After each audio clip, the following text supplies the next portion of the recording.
The Virginia Cable Telecommunications Association and your local cable provider presents Cable Reports.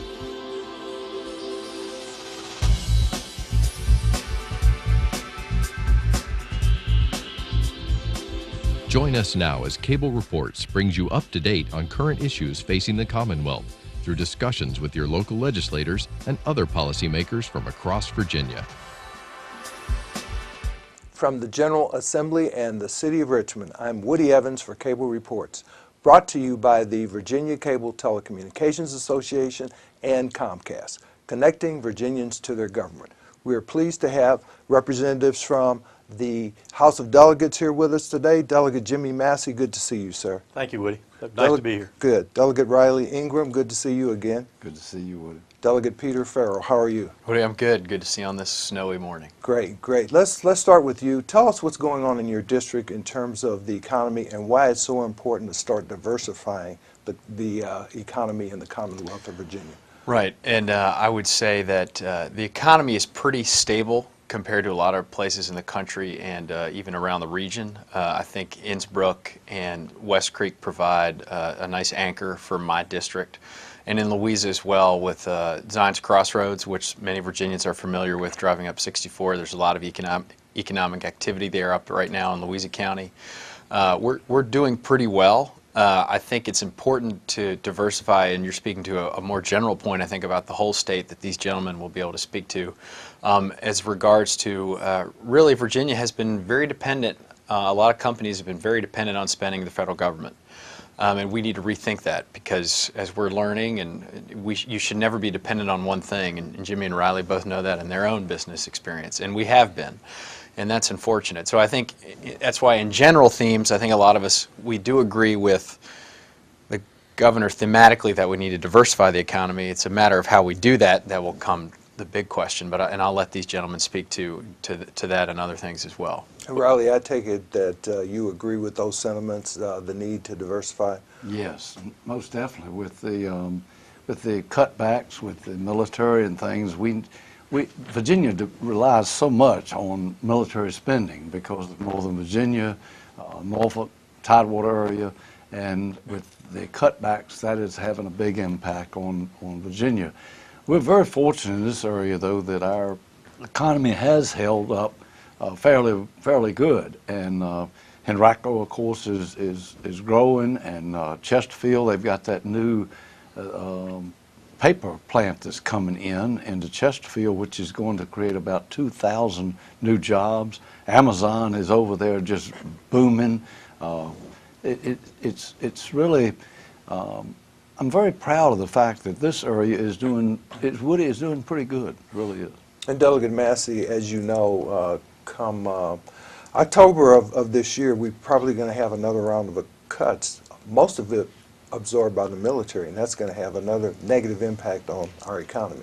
Yes, Woody. I mean, Virginia is at an inflection point. For 30 or 40 years, Virginia has benefited significantly from the growth in the federal government, both in federal contractor spending in the Northern Virginia area, and then as Riley and Peter mentioned, our military spending. But the federal budget on its current trajectory is just not sustainable. And I think everybody understands that. We're celebrating now that the deficit for this year is only going to be about $500 billion instead of $1.5 trillion. So we are at an inflection point. The federal spending cannot continue to grow like it has for the next 30 or 40 years. And so we're going to have reductions in federal contracting and in military spending in the state of Virginia. They're going to continue. So we are very, very focused on economic growth and job creation this year. It's our number one focus. And I'm focused on it, the Appropriations Committee, and I'm focused on higher ed and the budget as it relates to, particularly economic growth and job creation. And of course, as a member of the Appropriations Committee, and all of you recognize there's a constitutional requirement to balance the budget, unlike the federal government. Yeah, we don't. I mean, the federal government is, in Virginia, we don't borrow money to meet our current operating expenses like they do as a matter of order, routine up there. $500 billion this year, $1.5 trillion at the deep of the recession. And the second thing is we don't print money here in Virginia. And the federal government, through the Federal Reserve, is printing money. So they borrow money to pay current expenses. They print money to keep their interest rates down, and so we don't do that in Virginia. We've got to we got to live within our means, like most families have to do. So we have 2.4, $2.5 billion worth of cuts that we have to make, and that's going to be our revenues are growing 2.5% to 3% instead of the 6, 7, or 8 that they grew in the heyday. So again, it just makes focusing on job creation in the economy that much more important. So, but we're going to live within our means here. We're going to make those cuts. And of course, go ahead. And federal government cannot keep spending the way they spend. Someone has to pay the bill, and I don't know where all this is going to come from. Everyone is for everybody going to college for free and everybody getting everything for free. But if you take the incentive out of the working man to work, to get ahead, and he just doesn't make the money that he really wants to make, and work the overtime that they want to work to get ahead, you take all that out, and then who's going to pay the bills? I don't know where all the money is going to come from to do all the things that even the president wants to do. And Peter, you're on education, finance, and commerce and labor. You've got a lot of responsibility. Talk to us about the need to hold harmless K through 12, and we'll talk later about our institutions of higher learning, but I know you're involved in that. Yeah, and these gentlemen are as well, because they'll be the ones actually looking at the balance sheets and the P&Ls for K through 12. But I think from a policy standpoint, I think it is important because, as Jimmy and Riley can speak to, we have taken back the amount of investment. I think, guys, we're at the 2008 levels in our funding of education. So I think we have done a good job over the years of getting efficiency back into the system. And I think right now, I think we should hold them harmless. I really believe that, because we have taken a lot of money out of that area over the last several years. It's in a good operating place. We were able to give a small raise to teachers, I think last year, 2 years ago. And I think we should hold them steady. I really do. And I think it's incredibly important. It's one of our core services of government, if not the core service, besides maybe infrastructure. It's in the Constitution of Virginia that we will provide a quality education to every child in the state, and we need to make sure we live up to that obligation. And of course, the standards of learning are back on the agenda. There were some tweaks last year. What's going on now in terms of the debate about standards of learning? I think good things are going on in the debate, and I think I've never seen an issue that is able to unify parents, teachers, and students all on the same page like SOLs can. It's one of those rare areas where those three parties agree that they need to be reformed. Should we have as many as we do? Probably not. Do we still have a system where the teachers and the students memorize or teach just towards the test? Yes, we do, and we need to work on that. One of the, some people would argue it's not as major, but expedited retake. If you're very close to passing but you don't make it, in high school currently you can take it again. But for some reason, 3rd through 8th grade, we don't currently allow you to do that. There's a bill this year. I think we're going to change that. I think the governor's going to agree to it finally, and that's good, because why there's more pressure on a 3rd through 8th grader as opposed to a high schooler, it seems a little backwards. So we're going to fix that this year, and the SOL debate will continue over the next couple years, which is a good thing. And Riley, last year I think there were 2 pieces of legislation that passed that were controversial. One allowed the state to take over failing schools. I think that may be dead. The other one related to putting an A to F grading structure in place for local school districts. Where do those things stand now? Still in a process, moving process. I think that there are changes, just like Peter was talking about. There are changes that we are making, but we've been able to hold K through 12 harmless, even in the last cut that Jimmy was talking about, the $2.5 billion cut that we had to make, and this time around, none of us want to cut K through 12. I think that's, is pretty good. We're trying to do everything we can for education all the way around, as much as we can with it. And of course, higher education, I know we want to make sure that our institutions of higher learning, which are world-renowned, are kept that way, but it's difficult because costs keep increasing. Yeah, so we're very fortunate in Virginia, Woody. I mean, the United States of America has the finest public higher education system in the world, and in Virginia we have the finest public higher education system in the country. So that's a lot to be thankful for, but higher ed is facing some big challenges. It's a very dynamic, changing marketplace. the cost increased in higher ed are just unsustainable, like the federal budget. Not, maybe not as bad as the federal budget, but it's still unsustainable. So we had our Joint Legislative Audit and Review Committee that I sit on do a 2-year study on higher ed cost, and they came out with a number of recommendations. And so we have gone to the higher ed people, and they've actually given us a response on those, and so we'll be working through implementing those cost reduction strategies over the next, over the next year or so. So we're very focused on our higher ed. We have the sexual assault issues that we're trying to deal with this year, and that's a very complicated issue, Woody. I mean, you've got the federal government involved, and it's just a really difficult environment. That's going to be a hard bill to do. So, higher ed, we're in great shape, but the costs are increasing out of control. So we're very focused on constraining costs. What are some of those fundamental costs and the factors behind them that are causing the increase? Well, a big one that we're addressing this year is the fees, the student fees. And so there's just been a really, they've risen dramatically, and that money is being used for athletics. So Delegate Cox has got a bill this year that we've passed, I think we passed out of the Appropriations Committee. I don't know if it's gotten to the floor yet, that puts a cap on fees that can be used for athletics. So I think that's the first big step that we'll take this year. And then there'll be a number of others that we're looking at, but that's going to be the first big step right there. And you mentioned sexual assault. I think there was a bill that passed the committee in the Senate yesterday. Yeah. There's still controversy around mandatory reporting requirements. Yeah. Look, Woody, I mean, mandatory reporting is somewhat of a knee-jerk reaction. I just have a daughter who graduated from the University of Virginia last May. I get it.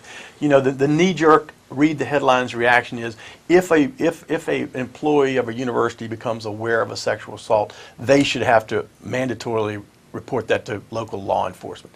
And let's go catch the perpetrator and throw them in jail. I get that knee-jerk reaction. The challenge is going to be is that you got to focus on two things. You got to help the victims, and you got to catch the bad guys. Well, so if you're going to help the victims, you need the victims to help you catch the bad guys, because they got to come in and report something. So you're taking a situation where typically a young lady has lost control of her sexual life in a private situation, and she needs a place to go and where she can comfortably explain what happened to her and ask what her options are. And if that person that she reports to is mandatorily required to report that, then she's now looking at losing control of her. She's already lost control of herself in a private situation. Now she's looking at losing control in a public spot, in the public, and that's a really scary thing. And so, she's not going to come in and report. And then so if you dampen down reporting, you're not going to help the victims. You're not going to be able to catch the bad guys. So that's a fine balance that we're going to have to try to thread the needle on. Peter and Riley, are these issues that you're hearing from your constituents about as well? Oh, absolutely, and I think Riley would agree, because I have a lot of parents in my district too who have children at UVA but other higher ed institutions, and I went to UVA, so we were all disturbed at maybe the particular story that grabbed the headline may not have turned out, but it still raised a very profound cultural issue at universities. And Jimmy is right. Mandatory reporting is obviously the first thing. Well, she should have reported it. They should be reported to law enforcement. Well, it's easy for us to say when we're not the victim. Sure. And we need to be respectful in such a personal crime of understanding the victim, as Jimmy said, needs to have a place where she can go and feel completely in control and comfortable with where she is. And if we endanger that situation, I think we're causing more harm than good by changing that. And I want to make sure that every person who suffers something like that feels like they have a safe place where they can go in a very safe way, explore the options he has, and let her make the decision with the full backing and support of somebody in an administrative role. Riley, I want you to comment on that, but I would be remiss if we didn't talk about the importance of our community colleges, especially in terms of this new economic environment we want to create. Yes. I'll speak on both of them real quick. Real quick on the victim. It's like Peter and Jimmy both said, they will not report it in most cases if they know that they're going to be out there in the public. And I understand that because they're embarrassed over the whole thing, so we have to be very careful on that. Our community college system is very much alive and well, and I think that it's one of the best things that they ever passed in the General Assembly, because now so many of the community colleges, just like in my district, Richard Bland, John Tyler, J. Sargent Reynolds, all of these schools now, well, Richard Bland's not a community college. Richard Bland's a 2-year, it's the only junior college that I know of in the Commonwealth of Virginia. But these schools have agreements now with 4-year institutions where they can graduate and transfer the credits right to the 4-year school. And that is really, really good because it saves the families, the students, it saves them a lot of money. They can stay home and get a good 2-year associate's degree and then go ahead and go to a 4-year institution and get a complete diploma and a degree in school, and save so much in the first 2 years. And the community colleges and also Richard Bland, they just do a great job with that. And we have certifications there. A lot of youngsters don't need a college education, and here's a way for us to grow the workforce for businesses, high-tech businesses, healthcare that want to move here. Yeah, that's a great point, Woody. I mean, we're really working with our community colleges and our K through 12 system. You know, and we actually got the community colleges coming down into the K-12 and allowing some of our high school kids to go to community college. The community college comes in for we want them to either be college ready or workforce ready. And so, there's a bill before my higher ed subcommittee of education this year that's going to say, hey, in certain instances around the state where they're not community colleges providing workforce training, that some of our 4-year institutions can fill in that need. But and Henrico does a particularly good job of that. I mean, we get an example of that when we meet with the Board of Supervisors in Henrico every year, and they have a great culinary school operation in partnership with the community college system, and those kids service, cook dinner and service dinner. So we're very, very focused on making that relationship between community colleges, workforce development, and our high schools even more effective in terms of getting our kids, job market ready. And what about, go ahead. All I was going to say, Woody, was this is just like Jimmy, this is so important because college is not for everyone. Right. And our community college system, we have so many jobs in the manufacturing field that really need experienced people, and they pay good money. You've got machinists, you've got electricians, you've got plumbers, you've got all these different classifications where they're making, in other words, it's a career for them, and they can make a good living and good family income for the entire family and everything through the community college system and the training. So that's good. In that same vein, what about work experience credits at the community college level for returning veterans, for example? It's a great question, and I think the crux of, do we give veterans credit when they come back with certain skills they learned in the military? Yes, I think we absolutely should. The question is, and how do you translate it and what have they learned? But we should absolutely give credit for that, because I believe we've actually had a successful program in Virginia where I think in the last couple years, 5,000 veterans who have returned, they've gotten good jobs. It's not enough. I mean, we still have veterans who are homeless in the state. And that's why the Veteran Care Centers, we're looking at trying to fund 2 new ones this year in the state. We're 44th in our ratio of Veterans Care Centers to the number of veterans in the state. And we're 44th in the country. That's unacceptable. And I think in that regard that there's a move to create some veteran centers this year. Yes, Delegate Cox, again, Kirk Cox, our majority leader, has 2 bills that would create new veterans centers one in Northern Virginia and one down in Hampton Roads area. So Virginia has always, about 10% of our population, 800,000 veterans. And Virginia, we've always prided ourselves on, we want to be the most veteran-friendly state in the country. So we do have and we are the most, if you talk to the veterans, they'll tell you that we are the most most veteran-friendly state in the country. But we do have a hole here on the veteran centers, and so we're going to fund 2, when we do a bond issue, we're going to fund 2 new veteran centers, one in Northern Virginia, one down in Hampton. And what will they do for our veterans? Well, they basically, what happens here is the state in partnership with the federal government actually builds these facilities, and then the veterans with their veterans benefits and their Social Security and Medicare, they do pay rent on an annual, but they get, when you get the facility for free, the rent's a lot lower. Right. So this is just, a way to have a very nice place that they can live out their years. for a great price is what we accomplish here. Transportation. We have a funding mechanism now that's being implemented, but there needs to be some priorities set. Riley, what's going on in that area, especially in terms of Henrico County, if there's anything going on now? Well, see, Henrico County, Woody, as you know, is That's one true. of the few counties that take care of their Maintains own its own roads. road. Henrico and Arlington, I think. Yeah, That's right. Right. And they maintain their own roads, and they get so much money per lane mile for maintaining their own roads.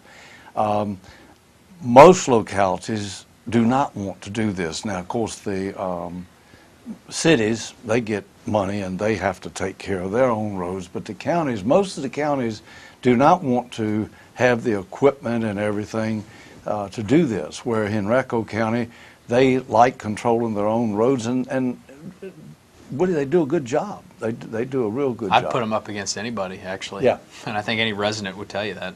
And of course, statewide transportation is a huge issue. Our ports are important. For example, we need ingress and egress, highways, byways, trail, because that is one of the big drivers of the economy in the Commonwealth. Yeah, and then again, as I said, Virginia is at an inflection point with our economy. I mean, we're no longer going to be able to, really ride the coattails of the federal, the tremendous growth in the federal budget. So, all this transportation, our port. I've had a couple of bills in this year that focus on the port, making sure we maximize the opportunity down there at port. But all these things become more important as we try to transition, to diversify and grow Virginia's economy, given the fact that the federal budget is not going to be growing like it has over the last 30 or 40 years. So it just makes those issues, transportation, the Port Authority, all those things just that much more important. Riley, I know there were a couple of pieces of legislation you wanted to talk about in particular. By the way, congratulations on the check cashing legislation that finally passed last year. We passed that after about 3 years or so, Woody. We got that passed, and all I was trying to do was get some form of identification, and we did get that. And even if it's Mexican identification or whatever, when they cash a check, so that in case all I was trying to do, Woody, was to try to protect the the two people that were ripped off in my district, where the person came up and said they were going to do all this work for $2,500. And it was probably $8,000 worth of work, but they needed a $250 advance to get some materials. And of course, she wrote them a check, and they go to the check cashing place, cash it. There's no identification, so they never could catch them. But anyway, this year, the one I have that seems to be controversial is talking about transportation. I had two people again call me about Route 5, and both instances were on Route 5. And she said, Delegate Ingram, we have spent all this tax money for building bike trails, and the bicyclists are not using the bike trails. She said, I rounded a turn on Route 5 at going 55 miles an hour, and she said there were 4 bikes riding abreast, and she said I almost hit one. I had to put on brakes, and she said, if there's a bike trail, they should be using the bike trail. Well, I didn't think it was a big deal, so I put the bill in that if there is a bike trail, that the bike should use the bike trail instead of the road. It doesn't, in the law now it says they're supposed to ride single file. So I didn't think it was a big deal. If they had a bike trail, they could ride on a bike trail. Well, you wouldn't believe all the emails and the bicycle riders are not for this bill at all, so I'm probably going to turn it. Those issues will surprise you, man. Even last night at 2 of the receptions, you wouldn't believe it, Woody. People coming up to me that are bicycle riders, and they're just really upset about this bill. So I'm going to probably narrow it down and try to get it passed. I don't even know if I'll get it out of committee, but I'm going to try to make it just for Route 5, and if the speed limit's 55 miles an hour, and if there's a bike trail there that is smooth and all, I don't know. But all I'm trying to do is protect the people, because the lady said, Delegate Ingram, if I hit one of these, I'm going to have to live with that the rest of my life. She said, and they should not be on the road 4 abreast or out there on the highway when I'm running 55 and I round a turn and here they are. And I said, I understand, I'll see what I can do. Well, I'm seeing what I can do, and I don't know if it's going anywhere or not. Be careful walking the streets wearing an orange vest, huh? That's right. Delegate Farrell, just want to cover one other subject that's been in the news. It has to do with ethics reform. There were some steps made last year because of the unfortunate circumstances that our former governor found himself in. I see the Fourth Circuit Court of Appeals just ruled that he can stay free pending his appeal. That potentially augurs well in terms of the review of his case. But be that as it may, there's a debate going on about the need to reform ethics. Where do you think that's headed? I think it's heading to a place where you'll see more reforms. I don't think there's a debate as to if we need ethics reform. I think the debate is just making sure we get what we need to get in there and make it have teeth. For instance, the $100 gift cap on everything, whether it's tangible or intangible gifts, which was a big crux of debate last year. And I just, because I live in town, I don't take gifts. So that's just me, and that's I do have a Deep Run High School hat. I have a Louisa County High School hat. Those are and I have a coffee mug from Goochland County.